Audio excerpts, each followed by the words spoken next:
Olá, bom dia, boa tarde, boa noite, tudo bem? Meu nome é Marcos Henrique e você está no Café com Fé. Você já parou para pensar no que a gente diz quando a gente diz que alguém foi tirado como bode expiatório? Você já parou para pensar nessa expressão? Quando alguém diz que fulano é o bode expiatório dessa situação, a gente está dizendo sobre algo que a Bíblia nos ensina.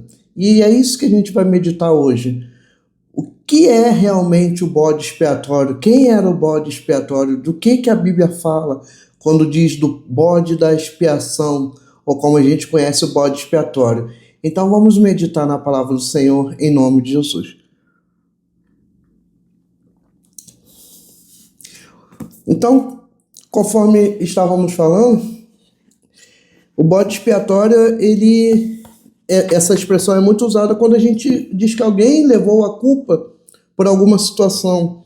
Imagine que há um dano, um erro coletivo, e alguém ali vai ser culpado por essa situação e vai carregar a culpa e as consequências disso. Essa pessoa, a gente diz que ela foi feita de bode expiatório. Mas essa expressão não é à toa, não é uma expressão solta. A Bíblia fala sobre isso e a gente vai meditar nisso nesse momento. Lá em Levíticos, capítulo 16, diz o dia da expiação, é o título que tem aqui na minha Bíblia. Na versão NVT, fala assim, o dia da expiação. Aqui, Deus está orientando Moisés a ensinar o povo como oferecer sacrifícios pelos seus pecados. Entendamos que naqueles dias, Jesus ainda não estava na terra, Jesus não tinha cumprido seu ministério. Hoje, você e eu não precisamos oferecer nenhum sacrifício animal pelos nossos pecados e nem por motivo nenhum. Hoje nós podemos ter nossos animais sem precisar sacrificá-los, porque Jesus já satisfez essa lacuna que o pecado criou na humanidade. Jesus veio e pagou pelos nossos pecados.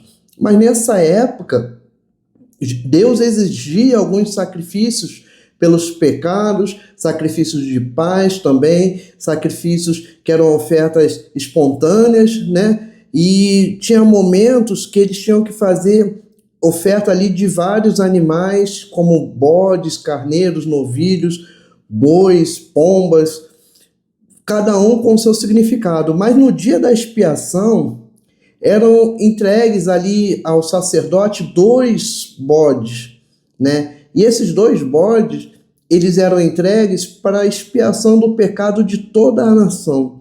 Então, a gente vai ver aqui no texto que um bode, ele era sorteado para ser o bode da expiação, e o outro bode era sacrificado e apresentado no altar ao Senhor. Vamos ao texto. Então, Levítico 16. No versículo 5 diz assim: Arão receberá da comunidade e de Israel 2 bodes para uma oferta pelo pecado e um carneiro para o holocausto. Arão apresentará seu próprio novilho como oferta pelo pecado para fazer expiação por si e por sua família. Entendamos que Arão, que era o sumo sacerdote aqui, ele tinha que se purificar antes de purificar o povo. Então ele apresentava o seu próprio novilho. Em seguida, versículo 7, pegará os 2 bodes e apresentará ao Senhor à entrada da tenda do encontro. Depois fará um sorteio para determinar qual bode será separado como oferta ao Senhor e qual levará os pecados do povo para o deserto de Azazel.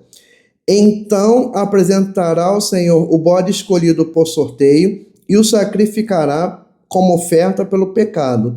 Esse bode, então, ele era sacrificado e era queimado no altar.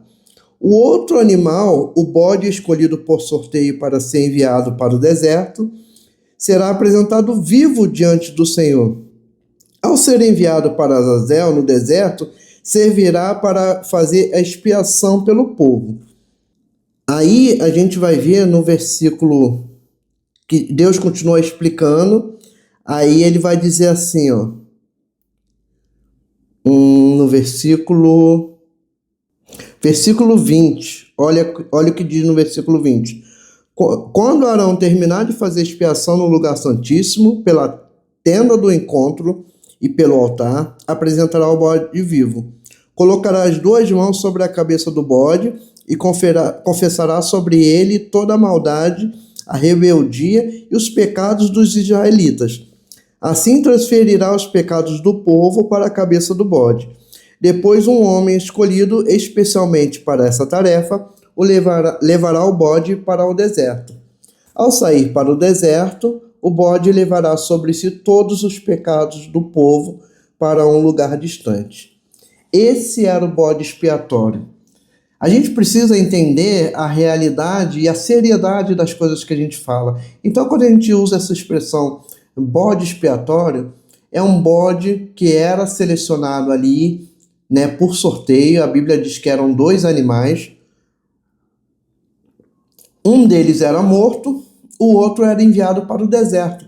Mas antes de enviar para o deserto, Arão, que era o sumo sacerdote, aqui fala Arão, mas a gente precisa entender que essa prática ela continuou por anos, por décadas, e eles tinham que uma vez por ano fazer esse ritual. E ali ele colocava as mãos sobre a cabeça do bode, confessava os pecados do povo, a rebeldia do povo, a idolatria, a falta de temor a Deus, tudo que o povo fazia de errado, as mortes, os roubos, tudo que um homem pudesse fazer de errado, o sacerdote tinha que confessar ali. E ali, aquele sacerdote, ele enviava através de um funcionário, de um homem preparado, levava aquele bode para o deserto. E aquele bode levava sobre ele a culpa de todo o povo. Aquele bode levava para os pecados do povo para o deserto, para um lugar distante. Olha que interessante, né? Então, o bode expiatório era o bode que carregava toda a culpa do povo. Assim, Deus poderia, na sua santidade, não aplicar a sua justiça sobre o povo, não castigar o povo, não eliminar aquele povo rebelde, de coração duro, como muitas vezes nós somos hoje, né? Corações duros, corações rebeldes, com dificuldades de obedecer a Deus. Assim era aquele povo naqueles dias. E aquele bode levava essa culpa para longe do arraial, para longe da nação, para longe do povo, para o deserto, para um lugar bem distante. Jesus, ele veio para salvar o homem do pecado, né? A Bíblia fala em vários momentos que Jesus veio para salvar, para purificar, para resgatar, para trazer de volta. Eu quero ler aqui para você no livro de João, no Novo Testamento, capítulo 1, versículo 29. Diz assim, olha: no dia seguinte, João viu Jesus caminhando em sua direção e disse: vejam, é o Cordeiro de Deus que tira o pecado do mundo. Era ele que eu me referia quando disse: um homem virá depois de mim, muito mais poderoso que eu, pois existia muito antes de mim. Olha que coisa maravilhosa, né? Aqui nesse mesmo livro de João, a gente vê vários momentos Jesus expressando a sua missão, que era para salvar a humanidade do pecado. E é maravilhoso. No versículo 12 diz assim: mas a todos quantos creram nele e o aceitaram, ele deu o direito de se tornarem filhos de Deus. Esses não nasceram segundo a ordem natural, nem segundo o resultado da paixão ou da vontade humana, mas nasceram de Deus. O que está dizendo aqui? Jesus, a partir da sua vinda ao mundo, da sua vida aqui na terra, das suas pregações, da constituição da igreja, da sua morte e da sua ressurreição, ele cumpriu toda a lei e ele resgatou a mim e a você do pecado e das suas consequências. Isso não quer dizer que eu posso sair pecando a hora que eu quiser. Por mais que a gente saiba que nós vamos pecar, mas a gente tem que fazer o máximo para evitar o pecado, para fugir do pecado. Mas Jesus, ele veio para tirar o pecado. Ele é o Cordeiro Santo. Ele é o Cordeiro de Deus. o Cordeiro que Deus mesmo enviou para esse mundo. Jesus, ele não morreu porque ele era um revolucionário, ou porque ele desafiou Roma, ou porque ele desafiou ali a religiosidade dos judeus. Jesus, ele morreu porque precisava se cumprir a lei. E o sangue derramado de Jesus, ele pagou a culpa dos pecados da humanidade. A sua culpa, a minha culpa, a culpa dos nossos antepassados, a culpa das nossas gerações. Jesus, ele foi o sacrifício perfeito. E ali, ainda falando sobre o bode expiatório, a gente viu que o sacerdote ele tinha que confessar a culpa do povo. E João, que era um discípulo muito íntimo de Jesus, ele escreve na sua primeira carta, no capítulo 1, versículo 9, ele diz: mas se confessarmos os nossos pecados, ele, está falando de Deus, de Jesus, é fiel e justo para nos perdoar os pecados e nos purificar de toda a injustiça.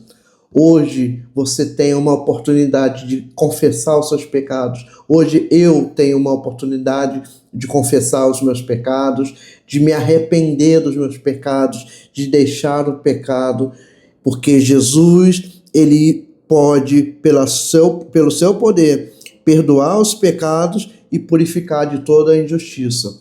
Jesus, ele morreu para isso, para salvar as nossas almas, para nos levar ao caminho que nos leva a Deus. Jesus é o caminho, é por ele, é imitando a ele, é fazendo como ele, é vivendo como ele viveu, que nós podemos chegar até a Deus.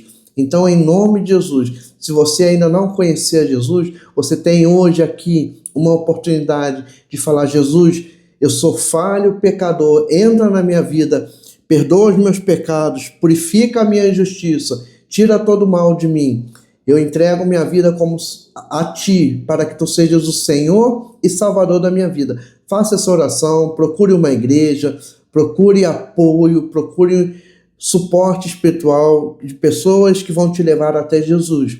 Que Jesus é o único caminho pelo qual podemos chegar a Deus. Em nome de Jesus. Espero que você tenha entendido, espero que você possa ter absorvido esse conhecimento, essa pequena curiosidade, mas que a Bíblia tem resposta para todas as perguntas. Que o Senhor te abençoe, te guarde, entre na sua vida, perdoe seus pecados, purifique a sua injustiça e te leve para Deus. Curte, compartilha, envia esse vídeo para quantas pessoas você puder, em nome de Jesus, para que as pessoas possam saber que existe uma salvação. Esse mundo não está perdido, nós não estamos perdidos, nós precisamos de Jesus. Que Deus te abençoe, muito obrigado e até o próximo vídeo.